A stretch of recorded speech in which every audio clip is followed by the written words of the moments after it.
So hi all, എല്ലാവർക്കും ഐ2ടെക് ഹാർദമായ സ്വാഗതം. It's me Akhilesh. നോക്കൂ, എൻ്റെ ചാനൽ ആദ്യമായിട്ടാണ് കാണുന്നതെങ്കിൽ സബ്സ്ക്രൈബ് ചെയ്തേക്ക്. ഒരു ടെൻഷനും അടിക്കണ്ട, ഇഷ്ടം പോലെ വീഡിയോസ് നിങ്ങൾക്ക് വരാനിരിക്കുകയാണ്. ഫിസിക്സിൻ്റെ വീഡിയോസ് ഒരുപാട് ഇതിൽ അവൈലബിൾ ആണ് കേട്ടോ. ഇന്ന് നമ്മൾ രണ്ടാമത്തെ ചാപ്റ്ററിൻ്റെ കംപ്ലീറ്റ് റിവിഷനാണ് ചെയ്യാൻ പോകുന്നത്. ആദ്യത്തെ ചാപ്റ്റർ നമ്മൾ ചെയ്തിട്ടുണ്ട്, ലിങ്ക് ഞാൻ താഴെ കൊടുക്കാം. ഓക്കെ, രണ്ടാമത്തെ ചാപ്റ്ററുമായി ബന്ധപ്പെട്ടുകൊണ്ട് സംസാരിക്കുന്ന സമയത്ത് കഴിഞ്ഞ മോഡൽ എക്സാമിന് 6 മാർക്കിനാണ് ഈ ഒരു ചാപ്റ്ററിന് ചോദിച്ചിട്ടുള്ളത്. 6 മാർക്കിന് ചോദിച്ചിട്ടുള്ളൂ. അതിൻ്റെ പ്രധാനപ്പെട്ട കാരണം ഒറ്റ കാര്യമുള്ളൂ, നമുക്ക് ഈ വർഷം പഠിക്കാനുള്ളതിൽ വെച്ച് ഏറ്റവും ചെറിയ ചാപ്റ്ററാണ് ഇത്, ഈ ഒരു ചാപ്റ്റർ. വൈദ്യുതിയുടെ കാന്തിക ഫലം അല്ലെങ്കിൽ magnetic effect of electric current എന്നാണ് ഈ ചാപ്റ്ററിൻ്റെ പേര്. വളരെ സിമ്പിളായ ചാപ്റ്ററാണ്.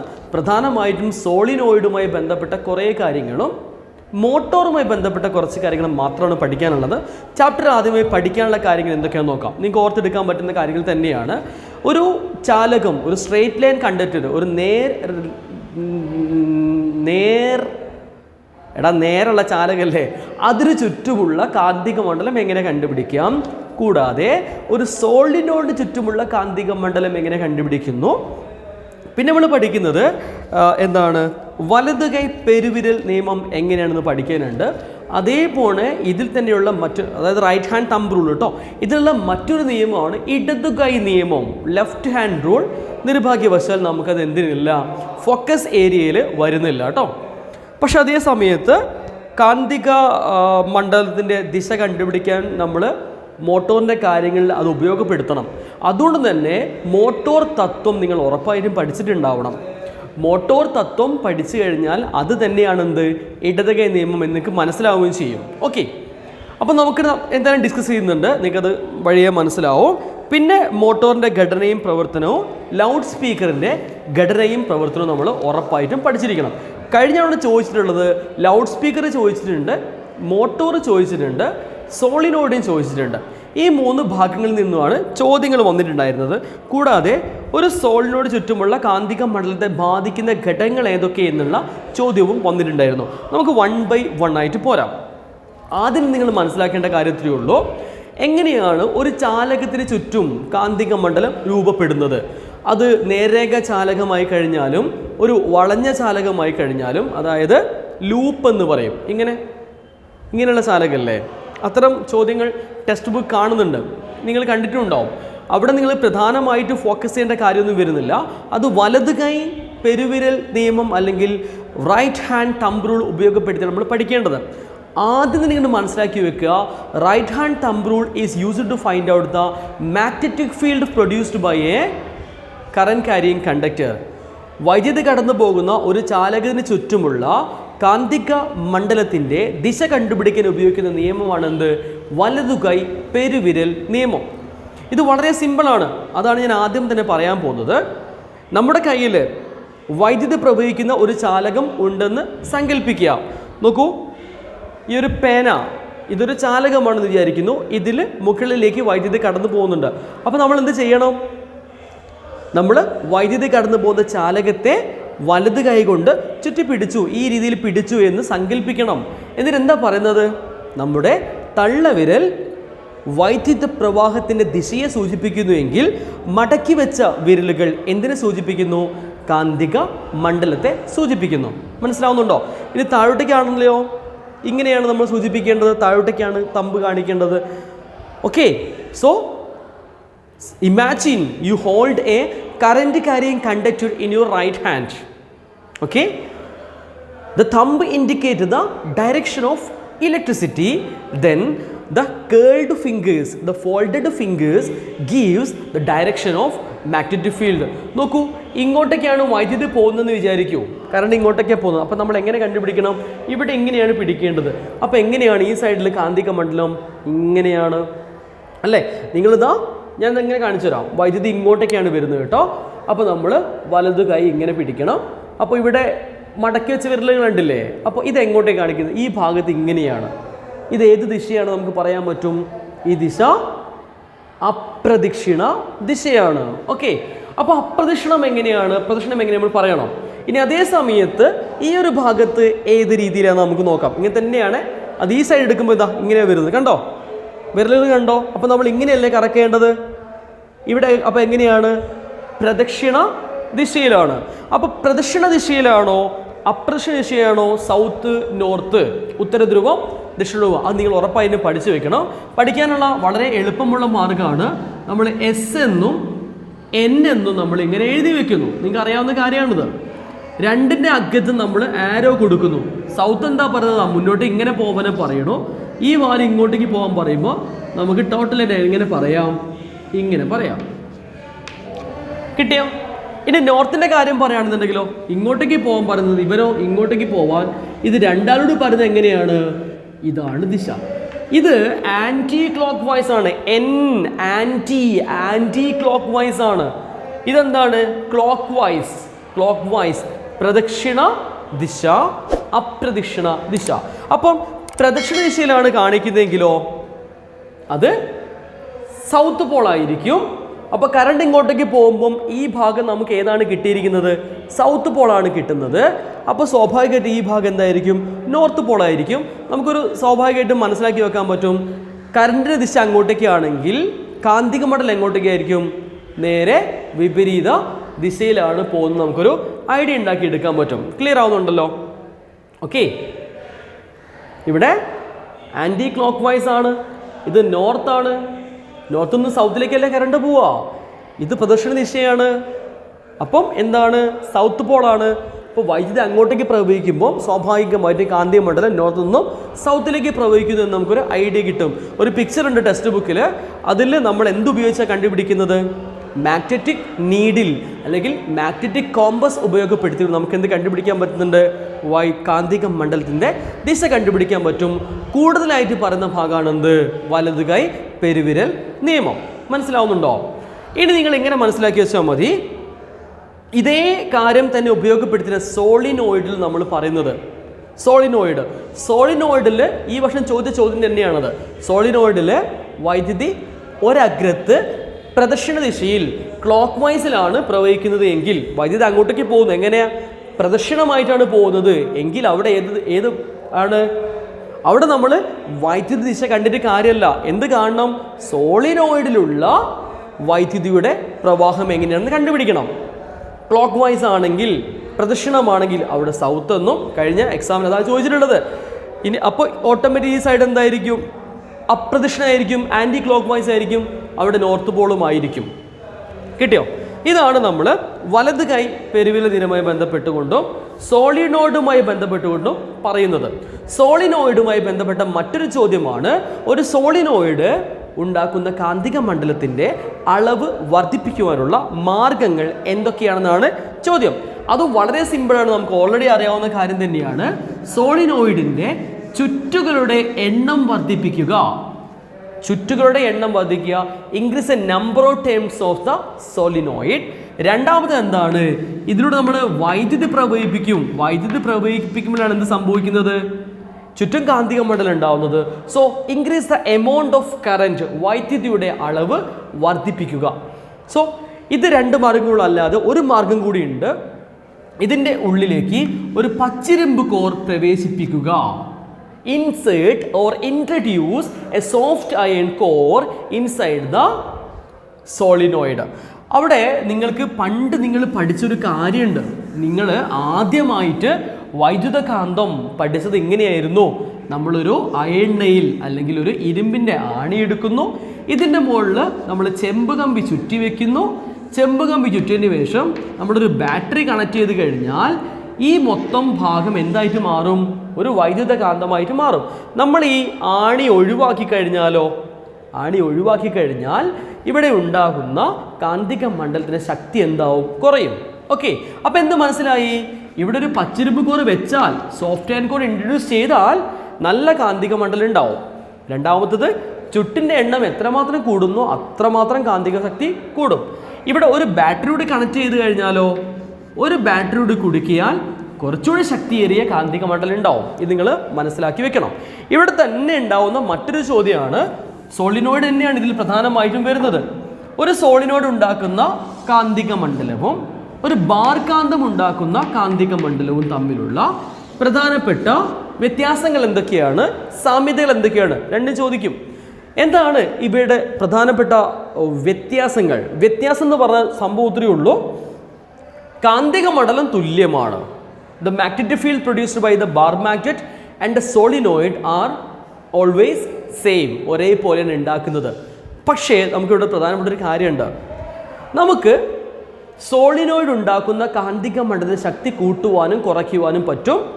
ബാർ മാഗ്നറ്റിന്റെ കാന്തിക മണ്ഡലത്തിന്റെ ശക്തി കൂട്ടാനോ കുറയ്ക്കാനോ സാധ്യമല്ല. Okay, we have to increase or decrease the magnetic field produced by the solenoid എന്നാണ് നിങ്ങൾ എഴുതി വെക്കേണ്ടത്. ഇവിടെ എന്താണ്? നമുക്ക് പറ്റില്ല, വി ക്യാൻറ്റ്. ഓക്കെ, അത് യൂസ് ചെയ്ത് കഴിഞ്ഞാൽ എഴുതിയാൽ മതി. രണ്ടാമത്തത്, we can change the polarity of the magnetic field produced by the solenoid. Solenoid ഉണ്ടാക്കുന്ന കാന്തിക മണ്ഡലത്തിന്റെ പൊളാരിറ്റി നമുക്ക് മാറ്റാൻ പറ്റും. എങ്ങനെ മാറ്റാം? By changing the polarity of the battery, അല്ലേ? പക്ഷെ ഇവിടെ ഒന്നും ചെയ്യാൻ പറ്റില്ല. The polarity is always constant in the case of a bar magnet. Clear? പിന്നെ എന്താണ്? ഇത് സ്ഥിരമാണ്, അല്ലേ? സ്ഥിരമായ മാഗ്നറ്റിക് ഫീൽഡ് ഉണ്ടാക്കുന്നത്. ഇറ്റ്സ് എ ടെമ്പററി വൺ, സ്ഥിരമല്ലാത്തതാണ്. നമുക്ക് വേണ്ടപ്പം വൈദ്യുതി പ്രവഹിക്കുമ്പോൾ മാത്രമാണ് ഇതെന്തായിട്ട് മാറുന്നത്? ഒരു കാന്തമായിട്ട് മാറുന്നത്. ഇവിടെ അങ്ങനെയല്ല, മുഴുവൻ സമയം എന്ത് തന്നെയാണ്? ഇത് കാന്തിക മണ്ഡലം ഉണ്ടാക്കിക്കൊണ്ടേയിരിക്കും. മനസ്സിലാവുന്നുണ്ടോ? സോ ഇത്രയും കാര്യങ്ങൾ നമുക്കിവിടെ മനസ്സിലാക്കി വെക്കാൻ പറ്റും. ദിശ മാറ്റാൻ പറ്റില്ല, ശക്തി കൂട്ടാനും കുറയ്ക്കാനും സാധ്യമാവുന്നില്ല, അല്ലേ? കാന്തത്തിൻ്റെ കാര്യമാണ്. കൂടാതെ നമുക്ക് എന്ത് ചെയ്യാൻ പറ്റും? മുഴുവൻ സമയവും അവിടെ കാന്തിക മണ്ഡലം ഉണ്ടാവും. പക്ഷേ ഇവിടെ നമുക്ക് വേണ്ട സമയത്ത് മാത്രം ഉണ്ടാക്കിയാൽ മതി. ഓക്കെ, അപ്പം ഈ ചോദ്യം കഴിഞ്ഞ എക്സാമിന് ചോദിച്ചിട്ടുണ്ടായിരുന്നു. അതായത് കാന്തിക മണ്ഡല സ്വാധീനിക ഘടകങ്ങൾ ഏതൊക്കെയാണെന്ന് ചോദിച്ചിട്ടുണ്ടായിരുന്നു. ബാർ കാന്തവും സോളിനോയിഡും തമ്മിലുള്ള ബന്ധം അല്ലെങ്കിൽ വ്യത്യാസം, ഡിഫറൻസ് ചോദിച്ചിട്ടില്ല. ചിലപ്പോൾ ഈ തവണ നിങ്ങളെ എക്സ്പെക്ട് ചെയ്യേണ്ട പ്രധാനപ്പെട്ട ചോദ്യമാണ്. ഇനി ഏറ്റവും പ്രധാനപ്പെട്ട ഭാഗമാണ് മോട്ടോർ തത്വം. മോട്ടോർ തത്വം പഠിക്കുന്നതിന് മുന്നോടിയായി നമ്മൾ പഠിക്കേണ്ട ഭാഗം ഏതാണ്? ഇടത് കൈ നിയമമാണ്. ഇടത് കൈ നിയമം പഠിക്കാൻ ഏറ്റവും പ്രധാനപ്പെട്ട മാർഗം ഒരു സിമ്പിളായിട്ട് ഫാദർ മദർ ചൈൽഡ് റൂൾ എന്ന് പഠിച്ചു വെച്ചാൽ മതി. എന്താ പഠിക്കേണ്ടത്? ഫാദർ മദർ ചൈൽഡ് റൂൾ എന്ന് പഠിച്ചു വെക്കുക. ഇതിരുതാ ഇങ്ങനെ: thumb indicate F, forefinger indicate magnetic field and the middle finger indicate current. മനസ്സിലാവുന്നുണ്ടോ? ഈ രീതിയിൽ അങ്ങ് പഠിച്ചു വെക്കുക. എഫ് എന്ന് പറഞ്ഞാൽ എന്താണ്? ഫോഴ്സാണ്, ബലത്തിൻ്റെ ദിശയാണ്. ബലത്തിൻ്റെ ദിശയിലല്ലേ ചാലകങ്ങൾ ചലിക്കാം. സ്വതന്ത്രമായിട്ടുള്ള ഒരു ചാലകത്തിൻ്റെ കാര്യം നമ്മൾ പറയാൻ പോകുന്നത്. ഞാനത് അതിലേക്കാണ് വരുന്നത്. നോക്കൂ, ഇവിടെ കഴിഞ്ഞ തവണ ചോദിച്ച ഒരു ചോദ്യം എങ്ങനെയായിരുന്നു? ഇതൊരു കാന്താണ് കേട്ടോ, കണ്ടാൽ തോന്നൂല, ഇതൊരു കാന്താണ്. ഇതൊരു യു കാന്തമാണ്. ഇങ്ങനെയുള്ള കാന്താണ്, പുറത്തേക്ക് തള്ളി നിൽക്കുന്ന ഒരു കാന്താണ്. ഈ കാന്തത്തിൻ്റെ ഉള്ളിലൂടെ ആര് പോകുന്നുണ്ട്? ഒരു വയറ് കണക്ട് ചെയ്ത് വെച്ചിട്ടുണ്ട്. ഇതാണ് ആ വയറ്. ഒരു വയർ ഇങ്ങനെ കണക്ട് ചെയ്ത് വെച്ചിട്ടുണ്ട്. ഓക്കെ, അപ്പോൾ ഈ വയറ് കാന്തത്തിനുള്ളിലൂടെയാണ്. അപ്പോൾ ഇവിടെ ഉണ്ടാവില്ല, ഇങ്ങനെ കാണാൻ പറ്റും നമുക്ക്. ഇനി ഇവിടെ നമ്മൾ ബാറ്ററി കണക്ട് ചെയ്തിട്ടുണ്ട്. ക്ലിയർ ആവുന്നുണ്ടോ? ഇങ്ങനെ ബാറ്ററി കുടിക്കുന്ന സമയത്ത് വൈദ്യുത പ്രവാഹ ദിശ ഇങ്ങനെയാണ്. ശരിയല്ലേ? ശരിയല്ലേ? ഇനി ഇവിടെ നോർത്ത് പോളും ഇവിടെ സൗത്ത് പോളുമാണെന്ന് വിചാരിക്കും. അങ്ങനെയാണെങ്കിൽ ഇവിടെ ഉണ്ടാകുന്ന ബലത്തിൻ്റെ ദിശ കണ്ടുപിടിക്കാൻ ഉപയോഗിക്കുന്ന നിയമം ഏത്? ഈ ചിത്രമാണ് തരുന്നത് നിങ്ങൾക്ക്. എന്നിട്ട് പറയും find the direction of force produced. എങ്ങനെ ഇത് എങ്ങോട്ട് ഡയറക്ഷൻ എങ്ങോട്ടൊക്കെയാണ്? മുകളിലേക്കാണോ താഴോട്ടൊക്കെയാണോ നിങ്ങളുടെ അടുത്തേക്കാണോ ടുവേഴ്സ് ദ ബോർഡാണോ എന്നൊക്കെയാണ് ചോദ്യം ഉണ്ടാവുക. നിങ്ങൾക്ക് ഈ ചോദ്യം മുമ്പേ നിങ്ങൾ കണ്ടിരിക്കുന്ന ചോദ്യം തന്നെയാണ്. അപ്പോൾ നമുക്ക് എങ്ങനെ കണ്ടുപിടിക്കണം? We stretch out thumb, forefinger and middle finger of the left hand. ഇടത് കൈയിൻ്റെ തള്ളവിരലും ചൂണ്ടുവിരലും നടുവിരലും പരസ്പരം ലംബമാകത്തക്ക വിധം നിവർത്തണം. ഇതിനെന്താ ചെയ്യേണ്ടത്?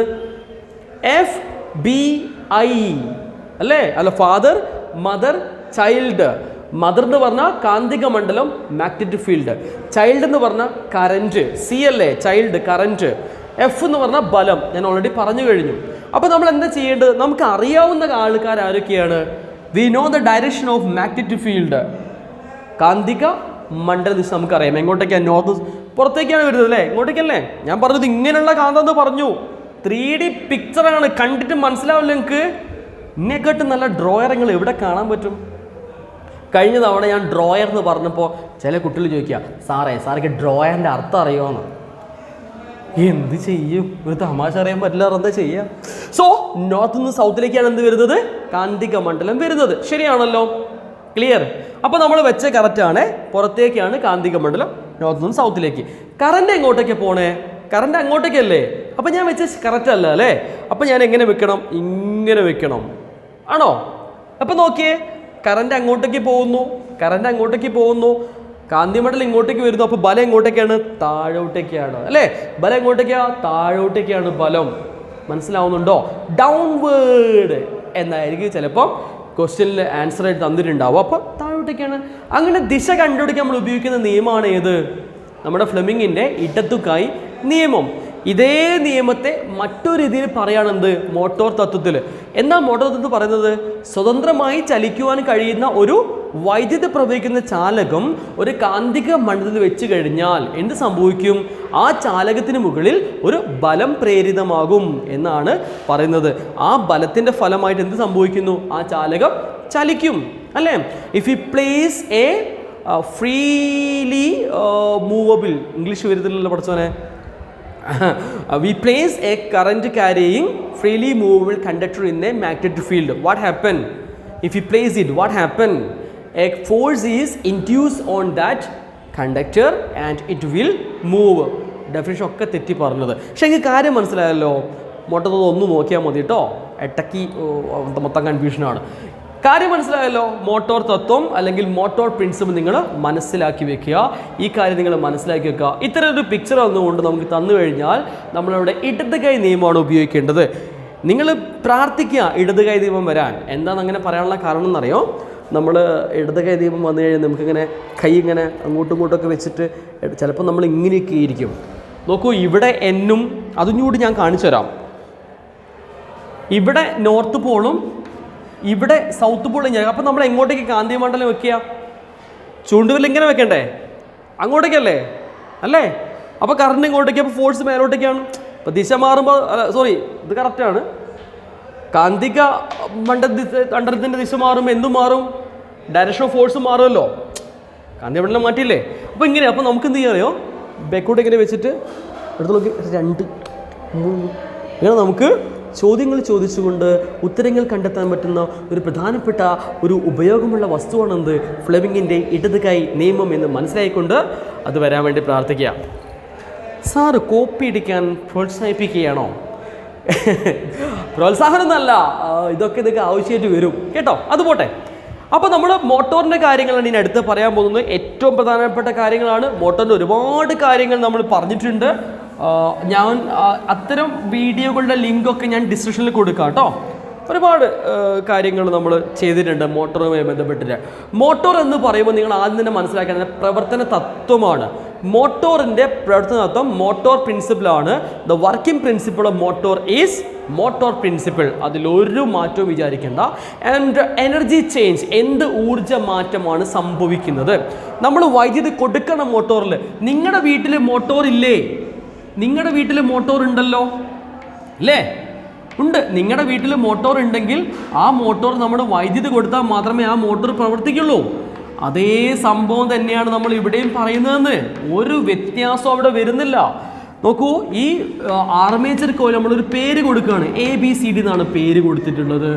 എന്നിട്ട് നോർത്ത് പോളും സൗത്ത് പോളും ഒക്കെ ഇവിടെ നമ്മൾ കൊടുക്കുന്നു. റിങ്ങുകളുണ്ട്. റിങ് R1, റിങ് R2, അതേപോലെ ബ്രഷ് B1, ബ്രഷ് B2 എന്നിവയൊക്കെ നമ്മളിവിടെ കൊടുക്കുന്നുണ്ട് അല്ലേ? ഇതൊക്കെ ഞാൻ വിശദീകരിക്കുന്ന കാര്യമല്ല. ഭാഗങ്ങൾ എന്തൊക്കെയാണ് നമുക്ക് എല്ലാവർക്കും അറിയാം. അതൊന്നും പറയണ്ട, എന്നാലും ഒന്ന് പറയാം. ഫീൽഡ് കാന്തങ്ങൾ വേണം. ആർമേച്ചർ കോയിലുണ്ട്. 2 റിങ്ങുകളുണ്ട്. 2 ബ്രഷുകളുണ്ട്. ആ ബ്രഷുകൾ എന്തുകൊണ്ട് നിർമ്മിച്ചിരിക്കുന്നു? ഗ്രാഫൈറ്റ് കൊണ്ട് നിർമ്മിച്ചിരിക്കുന്നു. ഗ്രാഫൈറ്റ് നിർമ്മിക്കാനുള്ള കാരണം റിങ്ങുകൾ മുഴുവൻ സമയവും കറങ്ങുന്ന അവസ്ഥയിലായതുകൊണ്ട് ഇവിടെ ഘർഷണം കുറയ്ക്കാൻ, ടു റെഡ്യൂസ് ഫ്രിക്ഷൻ അല്ലേ? ഇത് അലോഹമാണ്. ഗ്രാഫൈറ്റ് അലോഹമാണ്. It's a non metal. But ring is a metal. If 2 metals are rubbed together, a huge amount of heat will be produced.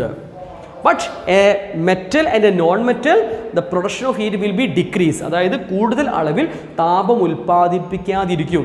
By friction, ഘർഷണം മൂലമുണ്ടാകുന്ന താപം കുറയും. അത് മോട്ടോറിൻ്റെ സുരക്ഷയുമായി ബന്ധപ്പെട്ടൊരു കാര്യമാണ്. അത് നിങ്ങൾ മനസ്സിലാക്കി വെച്ചാൽ മതി. ഇനി ഇവിടെ നമുക്ക് എങ്ങനെയാണ് ഇത് പ്രവർത്തിക്കാൻ നോക്കാം. വൈദ്യുതി ഇങ്ങനെയാണ് കടന്നു പോകുന്നത്. നമുക്ക് എല്ലാവർക്കും അറിയാം മോട്ടോർ തത്വപ്രകാരമാണ് എന്ത് ചെയ്യുന്നത്, ഈ മോട്ടോർ പ്രവർത്തിക്കുന്നത്. നമ്മൾ സ്വിച്ച് ഓൺ ആക്കുമ്പോൾ വൈദ്യുതി നേരെ B1 നിന്നും R1 തുടർന്ന് എയിൽ നിന്നും B to C to D അങ്ങനെ വന്നിട്ട് സർക്യൂട്ട് കംപ്ലീറ്റ് ആവുന്നു. ഇവിടെ ഈ ഒരു കാന്തിക മണ്ഡലത്തിൽ ഈ ഒരു ആർമേച്ചർ കോയിൽ സ്വതന്ത്രമായി ചലിക്കുവാൻ കഴിയുന്നൊരു ആർമേച്ചർ കോയിലാണ്. ഓക്കെ, അപ്പോൾ സ്വതന്ത്രമായി ചലിക്കുന്ന ഒരു ചാലകം വെച്ചിട്ടുണ്ട്. അതുകൊണ്ട് തന്നെ മോട്ടോർ തത്വപ്രകാരം വൈദ്യുതി പ്രവഹിക്കുന്ന ഒരു ചാലകം ഒരു കാന്തിക മണ്ഡലത്തിൽ വെച്ച് കഴിഞ്ഞാൽ what happen, A force is induced, ഒരു ബലം ഇതിന് മുകളിൽ ഉണ്ടാവും. ശരിയല്ലേ? അപ്പോൾ ആ ബലത്തിൻ്റെ ദിശ നമ്മൾ കണ്ടുപിടിക്കാൻ ഉപയോഗിക്കണം. എന്തുപയോഗിക്കണം? ലെഫ്റ്റ് ഹാൻഡ് റൂൾ, ഇടത് കൈ നിയമം ഉപയോഗിക്കണം. പെട്ടെന്ന് തന്നെ കണ്ടുപിടിക്കാം. ഇങ്ങോട്ടേക്കാണ് കാന്തിക മണ്ഡലം, അപ്പോൾ ചൂണ്ടുവിരൽ ഇങ്ങനെ വെക്കണം അല്ലേ. കറണ്ട് എങ്ങോട്ടേക്കാണ് പോകുന്നത്? AB നമ്മൾ ആദ്യം കാണാൻ പോകുന്നത് മുകളിലേക്കാണ്. അപ്പോൾ കാന്തിക മണ്ഡലം അങ്ങോട്ടേക്കാണ്, മുകളിലേക്കാണ് കറണ്ട് പോകുന്നത്. അപ്പോൾ എങ്ങോട്ടേക്കാണ് ബലം? ബോർഡിൻ്റെ ഉള്ളിലേക്ക് എന്ന് പറയാം. ഇതിൻ്റെ ഉള്ളിലേക്കാണ് എന്ത് പോകുന്നത്? AB-യിൽ ബലമുണ്ടാവുന്നത്. ഇനി BC എന്ന് പറയുന്ന അഗ്രത്തിലും ബലമുണ്ടാവുമ്പോൾ നമ്മൾ നോക്കണം. ഇവിടെ നിങ്ങൾ ശ്രദ്ധിക്കേണ്ട കാര്യം, BC-യിൽ വൈദ്യുതി ഇങ്ങോട്ടേക്കാണ് പോകുന്നത്, അതേപോലെ കാന്തിക മണ്ഡലം അങ്ങോട്ടേക്ക് തന്നെയാണ്. അപ്പോൾ നിങ്ങൾ പഠിച്ചു വെക്കുക, the direction of electricity and the direction of magnetic field are parallel or anti-parallel. Parallel അല്ലെങ്കിൽ anti-parallel. What happened? There is no force is induced. ഇത് ഒരു തവണ ചോദിച്ചിട്ടുണ്ട്. BC എന്ന് പറഞ്ഞ അഗ്രത്തിൽ ബലമുണ്ടാവുന്നില്ല. കാരണം കാന്തിക മണ്ഡലത്തിൻ്റെ ദിശയും വൈദ്യുതി ദിശയും ഒരേ ദിശയോ അല്ലെങ്കിൽ നേരെ വിപരീത ദിശയോ ആയി കഴിഞ്ഞാൽ അവിടെ ബലം ഉണ്ടാകുന്നില്ല എന്ന് നിങ്ങൾ മനസ്സിലാക്കി വെക്കുക. അടുത്ത അഗ്രം ഏതാണ്? CD ആണ് അല്ലേ. CD-യിൽ താഴോട്ടേക്കാണ് കറണ്ട്, കാന്തിക മണ്ഡലം അങ്ങോട്ടേക്ക് തന്നെയാണ്, കറണ്ട് താഴോട്ടേക്ക്. അപ്പോൾ ബലം എങ്ങോട്ടേക്കാണ്? പുറത്തേക്കാണ്. അപ്പോൾ ഇങ്ങനെ പുറത്തേക്ക് ഒരു ബലം വരും. സോ ഞാൻ ആർമേച്ചർ, അപ്പോൾ ഉള്ളിലേക്ക് ഒരു ബലം പ്രയോഗിക്കപ്പെടുന്നുണ്ട്, പുറത്തേക്കൊരു ബലം. അപ്പോൾ എന്ത് ചെയ്യും? ഞാനിങ്ങനെ കറങ്ങാൻ തുടങ്ങും അല്ലേ. ഒരു അർദ്ധഭ്രമണം പൂർത്തിയാക്കുന്ന സമയത്ത് അത് വളരെ പ്രത്യേകതയുള്ളൊരു കാര്യമാണ്. കമ്മ്യൂട്ടേറ്റർ എന്താണ്, അതിൻ്റെ ധർമ്മം എന്താണ് എന്ന് നമ്മുടെ ഇത്തവണ പരീക്ഷയ്ക്ക് ചോദിച്ചിട്ടുണ്ട്. ശരിയാണല്ലോ? അതെന്താണ് കമ്മ്യൂട്ടേറ്റർ? ഈ റിങ്ങുകളെയാണ് നമ്മൾ കമ്മ്യൂട്ടേറ്റർ എന്ന് വിളിക്കുന്നത് അല്ലേ. ആദ്യത്തെ ഭ്രമണം പൂർത്തിയാക്കുന്ന സമയത്ത് നോർത്ത് പോള് സൗത്ത് പോൾ അങ്ങനെ തന്നെ, പക്ഷേ ആർമേച്ചർ കറങ്ങും അല്ലേ. ആർമേച്ചർ ഒറ്റ കറങ്ങിൽ കറങ്ങിയിട്ട് റിങ്ങിൻ്റെ സ്ഥാനം ഇവിടെ എത്തുകയും R2 ഇവിടെ എത്തുകയും ചെയ്യും. ബ്രഷുകൾ അവിടെ തന്നെയാണ് ഉണ്ടാവുക, അതിന് മാറ്റമൊന്നും ഉണ്ടാവുന്നില്ല. അതേ സമയത്ത് ഈ അഗ്രം ഇങ്ങോട്ടേക്ക് എത്തും, ഇവിടെ AB എന്ന് പറയുന്ന അഗ്രമായിട്ട് മാറും. ഇവിടെ ആരാണ് വരിക? CD ആണ്. ഓക്കെ, സോ ഓരോ അർദ്ധഭ്രമണം കഴിയുമ്പോഴും after every complete rotation the position of the rings also changes. നിങ്ങളിത് മനസ്സിലാക്കി വെക്കുക. But the direction of electricity is always same. കറണ്ടിൻ്റെ ദിശ എപ്പോഴും എങ്ങനെയാണ്? ഒരേ ദിശയിൽ തന്നെയാണ്. നിങ്ങൾ മനസ്സിലാക്കി വെക്കുക. അതുകൊണ്ട് തന്നെ ഇവിടെ ഉണ്ടാകുന്ന ബലം ഇങ്ങനെ തന്നെയല്ലേ, വല്ല മാറ്റമുണ്ടോ? കാന്തിക മണ്ഡലവും ഒരേ ദിശയിലാണ്, വൈദ്യുതിയും ഒരേ ദിശയിലാണ്. അപ്പോൾ ഉണ്ടാകുന്ന ബലവും ഒരേ ദിശയിൽ തന്നെയായിരിക്കും. അതുകൊണ്ട് തന്നെ നമ്മുടെ ആർമേച്ചർ കോയിൽ പൂർണ്ണമായും കറങ്ങിക്കൊണ്ടേയിരിക്കും, ഒരു പ്രശ്നവും അവിടെ ഉണ്ടാവില്ല. അപ്പോൾ നിങ്ങൾ മനസ്സിലാക്കി വെക്കണം, കമ്മ്യൂട്ടേറ്റർ എന്ന എന്താണ്? റിങ്ങുകളെയാണ് നമ്മൾ എന്ത് വിളിക്കുന്നത്?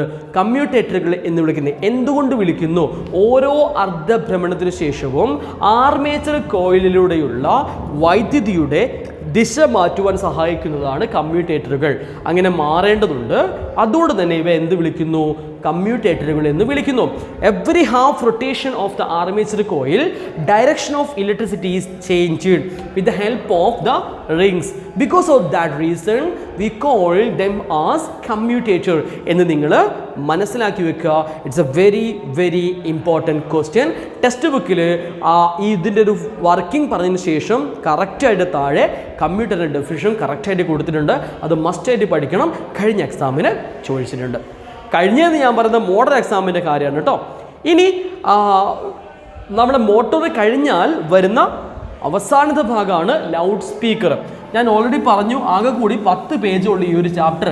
അതായത് ഇത്രയും സാധനം ഇവിടെ പഠിക്കാനുള്ളൂ. ലൗഡ് സ്പീക്കറും നിങ്ങൾക്ക് എല്ലാവർക്കും മനസ്സിലായിട്ടുണ്ടാവും. മോട്ടോറിൻ്റെ കാര്യങ്ങൾ 2 ചോദ്യം മോട്ടോർ ചോദിച്ചിട്ടുണ്ട്. മോട്ടോറിന് 2 ചോദ്യം ചോദിച്ചിട്ടുണ്ട്. അതേപോലെ ലൗഡ് സ്പീക്കറിൻ്റെ ഘടന എങ്ങനെയാണ്, അതിൻ്റെ ഇത് തന്നു. എന്താ തന്നിരിക്കുന്നത്? ഒരു ചിത്രം തന്നു. ചിത്രം തന്ന സമയത്ത് ഇതിലുള്ള കാന്തത്തിൻ്റെയും ഇതിൻ്റെ പാർട്സുകൾ ഏതൊക്കെയാണെന്ന് ചോദിച്ചിട്ടുള്ളത്. ചിത്രത്തിൽ ഒന്നെങ്കിൽ ഇതിൻ്റെ ഉള്ളിലായിരിക്കും കാന്തം ഉണ്ടാവുക, ഒന്നെങ്കിൽ ഇതിൻ്റെ ഉള്ളിലാണ് കാന്തം, അല്ലെങ്കിൽ കാന്തം പുറത്തായിരിക്കും. ഉള്ളിലുള്ള കാന്തമാണെങ്കിൽ ഇവിടെ നോർത്ത് ഇവിടെ സൗത്ത് അല്ലെ തിരിച്ചു വരാം. പുറത്തുള്ള കാന്താണെങ്കിൽ മുകളിൽ നോർത്ത് താഴെ സൗത്ത്. അപ്പോൾ ഏതും ചോദിക്കാൻ നിങ്ങൾ മനസ്സിലാക്കി വെക്കുക. തൽക്കാലം നിങ്ങൾക്ക് ചോദിക്കാൻ സാധ്യത കൂടുതലുള്ളത് ഇങ്ങനത്തെയാണ്. അപ്പോൾ ഇതൊരു സ്പീക്കറാണ്, നമ്മുടെ വീട്ടിൽ ഉപയോഗിക്കുന്ന സ്പീക്കറില്ലേ, അത് തന്നെയാണ് സാധനം. നോക്കൂ, നമ്മുടെ മൈക്ക് എന്താ ചെയ്യുന്നത്? നമ്മൾ പഠിച്ചാണ് മൈക്ക്. നമ്മളൊരാൾ ഇങ്ങനെ സംസാരിക്കുന്ന സമയത്ത് ശബ്ദം നേരെ ഇങ്ങോട്ടേക്ക് വരും അല്ലേ? ശബ്ദം നേരെ വരുന്നു. അപ്പം ഇവിടെ ഒരു ഡയഫ്രം ഉണ്ട്. ഈ ഡയഫ്രം എന്ത് ചെയ്യും? ഒരു വോയിസ് കോയിലുമായിട്ട് കോണ്ടാക്ട് ചെയ്തിട്ടുണ്ട്. അപ്പോൾ ഡയഫ്രം കമ്പനി ചെയ്യുമ്പോൾ ആര് കമ്പനി ചെയ്യുന്നു? Voice coil also vibrate. Voice കോയിലും കമ്പനി ചെയ്യും. If the diaphragm vibrate, the voice coil also vibrate and the voice coil is placed between a magnetic field. ഒരു കാന്തിക മണ്ഡലത്തിനാണ് ആരുള്ളത്? വോയിസ് കോയിൽ ഉള്ളത്. So the voice coil influence the magnetic field. It deviate, disturb ചെയ്യും അല്ലേ? ഇവിടെ ഉണ്ടാകുന്ന കാന്തിക മണ്ഡലത്തിൽ വ്യതിയാനം ഉണ്ടാവും. അപ്പം വൈദ്യുത കാന്തിക പ്രേരണ തത്വം മുഖേന ഇവിടെ വൈദ്യുതിയാണ് ഉണ്ടാവുന്നത്. ആ വൈദ്യുതി നേരെ എങ്ങോട്ടേക്ക് വരുന്നു? ഈ വോയിസ് കോയിലേക്ക് വരുന്നു, ചലിക്കും ചുരുളിലേക്ക് വരുന്നു അല്ലേ? അപ്പോൾ അത് നമ്മൾ പറയുന്നത് വോയിസ് കോയിലാണ്. And the voice coil will allow the passage of electricity through it. Voice coil കൂടി വൈദ്യുതി കടന്നു പോകുന്നു. അപ്പോൾ വൈദ്യുതി പ്രവഹിക്കുന്ന, സ്വതന്ത്രമായി ചലിക്കാൻ പറ്റുന്ന ഒരു ചാലകം ഇവിടെ ഉണ്ട്. അതെവിടെയാണ്? ഒരു കാന്തിക മണ്ഡലത്തിനാണുള്ളത് അല്ലേ? ഇവിടെ ഒരു കാന്തിക മണ്ഡലം ഉണ്ട്. അപ്പോൾ എന്ത് സംഭവിക്കൂ? മോട്ടോർ തത്വപ്രകാരം ഇവിടെ ഒരു ബലം ഉളവാകും. ഈ ബലം ഉളവാകുന്നത് നേരെ നമ്മുടെ ഡയഫ്രത്തിലേക്ക് വരുന്ന രീതിയിൽ, അല്ലെങ്കിൽ സോളിനോയിഡ് ചലിക്കത്തക്ക രീതിയിലാണ് ചെയ്തിട്ടുണ്ടാവുക. സോ ദ സോളിനോയിഡ് എന്ത് ചെയ്യും? ചലിക്കും. അപ്പോൾ ഡയഫ്രം കമ്പനം ചെയ്യും. ആ കമ്പനങ്ങൾ ശബ്ദങ്ങളായിട്ട് മാറി പുറത്തേക്ക് പോകും അല്ലേ? The voice coil is placed in A magnetic field. The current carrying solenoid is placed in a magnetic field because of motor principle, due to the combined effect of the electricity and the magnetic field. A force is induced. Because of that force, the diaphragm will vibrate and reproduce the sound. അപ്പോൾ നിങ്ങൾക്ക് ക്ലാസ്സൊക്കെ ഇഷ്ടമാകുന്നുണ്ടെന്ന് വിചാരിക്കുന്നു. നിങ്ങൾ നന്നായിട്ട് support ചെയ്യുന്നുണ്ട്. 26Kയിലേക്ക് നമ്മളിങ്ങനെ move ചെയ്തുകൊണ്ടിരിക്കുകയാണ്. ഒരുപാട് നന്ദിയുണ്ട്, ഒരുപാട് താങ്ക്സ് ഉണ്ട് കേട്ടോ. താങ്ക്സ് നന്ദി ഒന്ന് തന്നെയാണ് അല്ലേ? എന്തൊക്കെയായാലും തീർച്ചയായിട്ടും ആ ഒരു സംഭവം എൻ്റെ ഉള്ളിലുണ്ട്. കുറച്ച് ദിവസങ്ങളായിട്ട് എനിക്ക് നമ്മുടെ വാട്സപ്പ് ഗ്രൂപ്പിൽ ആക്റ്റീവ് ആകാൻ പറ്റുന്നില്ല. വേറെ കുറേ കാര്യങ്ങളുള്ളതുകൊണ്ടാണ്. നിങ്ങൾക്ക് ഉടൻ തന്നെ കുറേ കാര്യങ്ങൾ ഞാൻ ഗ്രൂപ്പിൽ ഇട്ടിരുന്നുണ്ട് കേട്ടോ. പിന്നെന്താ നിങ്ങൾക്ക് വീഡിയോ ഇഷ്ടമായിട്ടുണ്ടെങ്കിൽ നിങ്ങളുടെ ഫ്രണ്ട്സിന് ഷെയർ ചെയ്ത് കൊടുക്കുക, സപ്പോർട്ട് ചെയ്യുക, കമൻറ്റ് ചെയ്യുക. ഇനി ഏത് ടോപ്പിക്സാണ് ഞാൻ നിങ്ങൾക്ക് പറഞ്ഞിട്ടുണ്ടെന്നൊക്കെ നിങ്ങൾക്ക് എന്നോട് താഴെ കമൻ്റായിട്ട് പറയാം കേട്ടോ. ഇനി എന്തെങ്കിലും പ്രശ്നങ്ങളൊക്കെ നിങ്ങൾക്ക് ഫീൽ ചെയ്യുന്നുണ്ടെങ്കിൽ എൻ്റെ വീഡിയോ ക്വാളിറ്റി വർദ്ധിപ്പിക്കാൻ വേണ്ടി, ക്ലാസ്സിൻ്റെ ഗുണമേന്മ കൂട്ടാൻ വേണ്ടിയുള്ള കാര്യങ്ങളൊക്കെ പറയാൻ പറ്റും. വെറുതെ കുറേ കാര്യങ്ങൾ പറഞ്ഞ് ഞാൻ വലിപ്പിക്കുന്നില്ല. Thank you, bye, thank U.